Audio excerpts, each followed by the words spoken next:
Yeah, and look, it is very important for New Zealand. I mean, we've certainly seen in recent weeks, the value of our dollar drop significantly as people gravitate to a US dollar that's, with interest rates going up. It's the safe harbour in a crisis, as they say, and so it really does matter to New Zealand.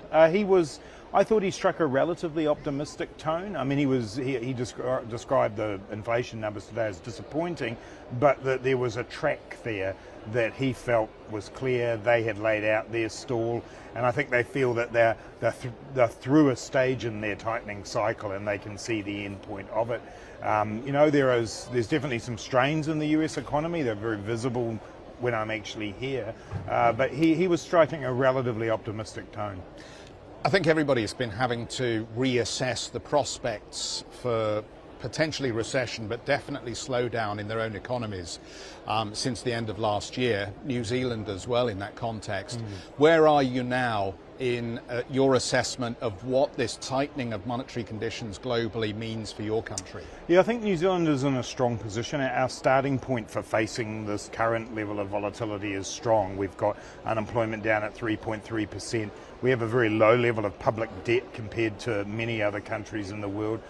From the beginning of COVID to now, we've actually had about 5% economic growth. So we're in a good, strong starting point.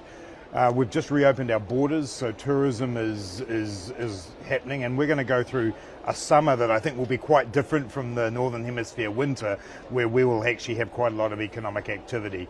When we get into next year, and if there is a recession in other parts of the world, that could start to have some impact. But from our perspective, our fiscal policy response to COVID was large. We've now ended that, and we're moving into a period of more consolidation fiscally, because we do have to be friends with the monetary policy response that's taking place.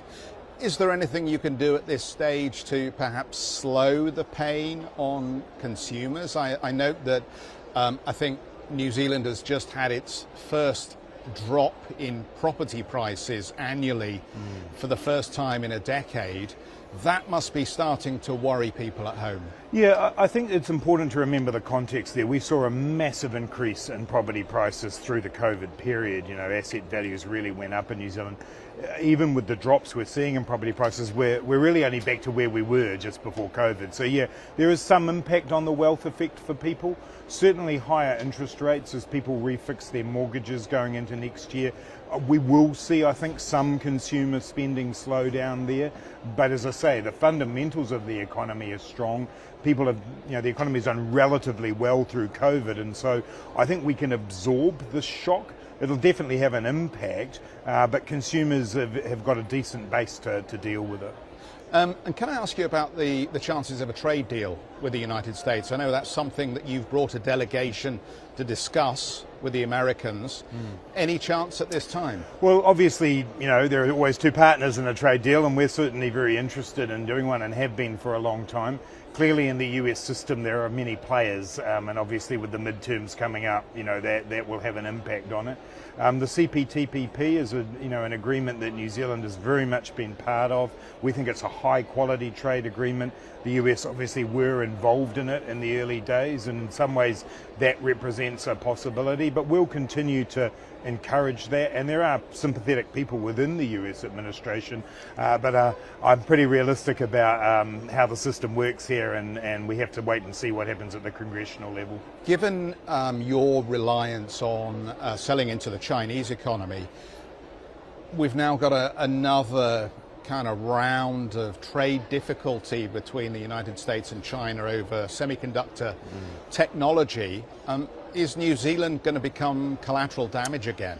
Yeah, look, I mean, China is the biggest source for particularly our export of goods, and we're always concerned if there is conflict between China and the US, that creates a sense of instability.